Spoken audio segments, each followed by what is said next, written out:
Bonjour et bienvenue sur la chaîne Maison Saine pour une bonne santé. Nous ne savons pas dans quelle mesure les téléphones peuvent être dangereux pour la santé. Mais peut-on quand même choisir un téléphone moins dangereux que les autres?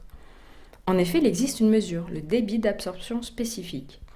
Il correspond à la quantité de radiofréquences émises par l'appareil lorsqu'il fonctionne à plein régime. En France, le débit d'absorption spécifique maximum est de 2 watts par kilo. Selon les appareils, il varie entre 0,15 à 1,6, soit un facteur de 10. Mais on ne connaît pas encore le seuil à partir duquel il y a un risque pour la santé. Nous ne connaissons pas non plus le débit d'absorption spécifique moyen de l'appareil.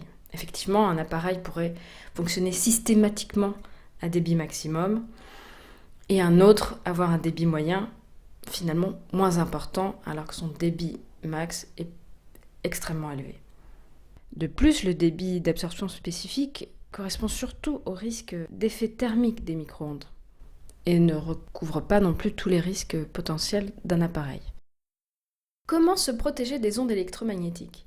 Finalement, plus à l'usage qu'à l'achat.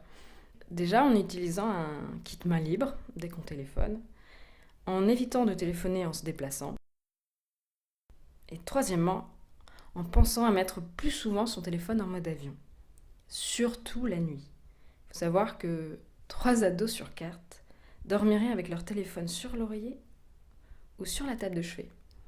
Qu'en est-il des adultes?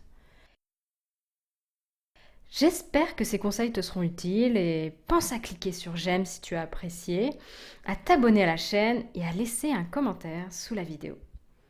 À bientôt!